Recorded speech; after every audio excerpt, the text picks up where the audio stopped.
Hi there, how to teach the present simple tense. When teaching the present simple, the ultimate goal is to make sure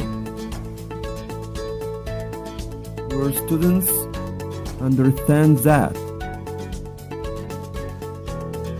it's used to describe routines, habits, daily activities, and general truth. Also important is the contrast between the present simple and the present progressive. This series of steps will guide you towards teaching the present simple and cover function, conjugation, and form. How to proceed? Number 1. Introduce an action. Pick up a newspaper and pretend to read it. Ask your students what you're doing. They will say you are reading a newspaper. Teacher, what am I reading? Students, you are reading the New York Times. Number 2, introduce present simple. First person singular. Tell your students, I read the New York Times every day. Make a list of the things you do every day as a routine. I have breakfast at 7.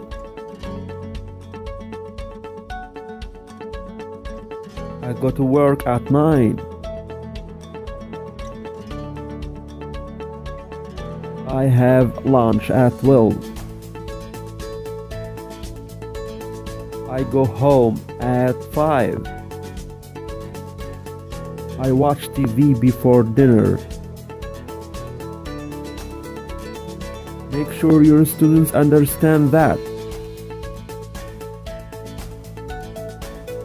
you do this on a daily or weekly basis.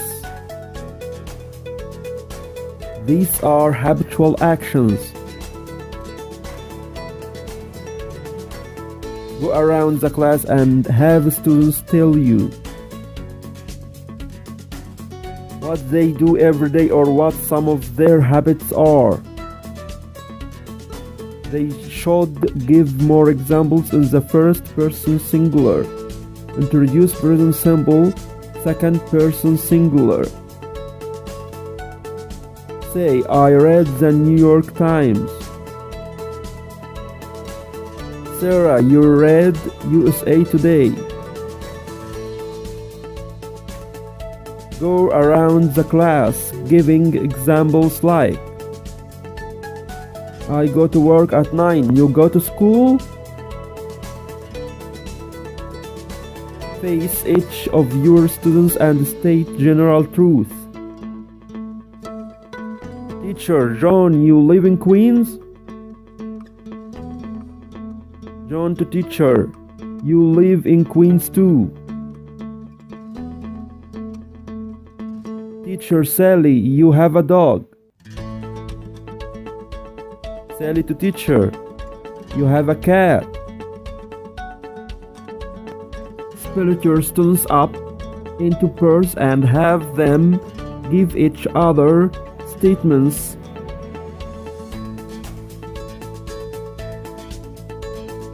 in the second person singular. Number 4, introduce present simple, third person singular. Say, I read the New York Times.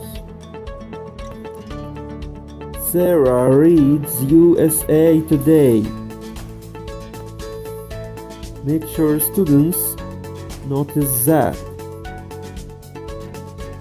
You have added the S4, the third person singular. Give more examples with other students. And introduce the irregular verbs. John goes to work at 8. Sally has lunch at 1. Students provide more examples from the information previously shared by their classmate. Number 5. Do the same for the plural persons. Ask who lives in Queens and ask them to stand up. Then point to yourself and those standing and say, "We live in Queens."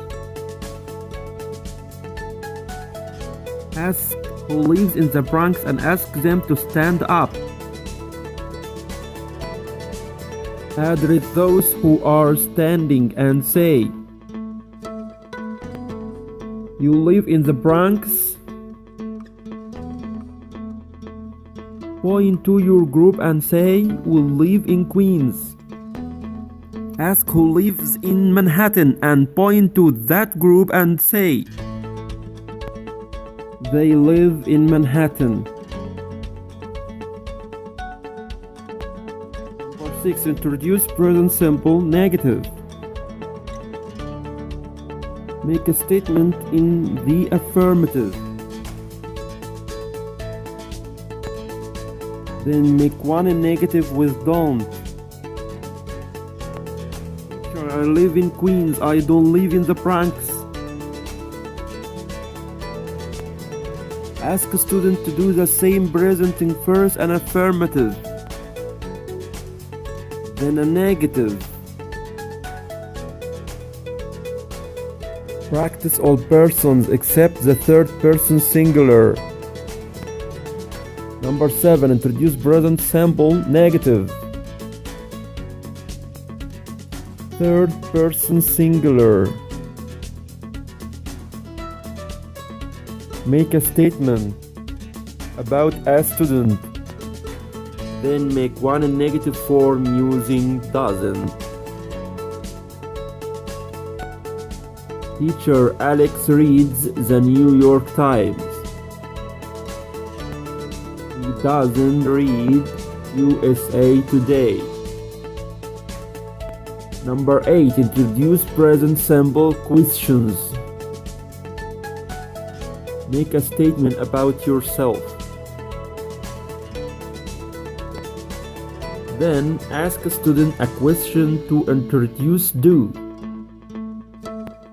Teacher, I walk to school. John, do you walk to school?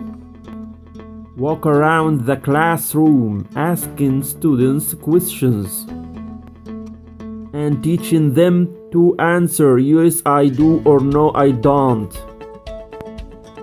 Do the same for all persons except third person singular. Number 9. Introduce present simple questions, third person singular. Contrast students' habits. Make a statement about one. Then ask about another student. Teacher, John walks to school. Does Sarah walk to school? Walk around the classroom asking question with does and teach students to answer yes he does, no he doesn't. Number 10. Expand and practice present simple exercises. Practice all persons and forms. Ask open-ended questions. Use more verbs. Where do you live? Where does she work? How many languages do you speak? Now's also a great time. Consolidate everything that. They have learned about the present simple. This is a great worksheet that will help them focus and form. Obviously, you don't have to follow all of these steps in one single lesson. You can spread them over the course of a week to make sure your students have plenty of time to practice the present simple exercises in all its forms.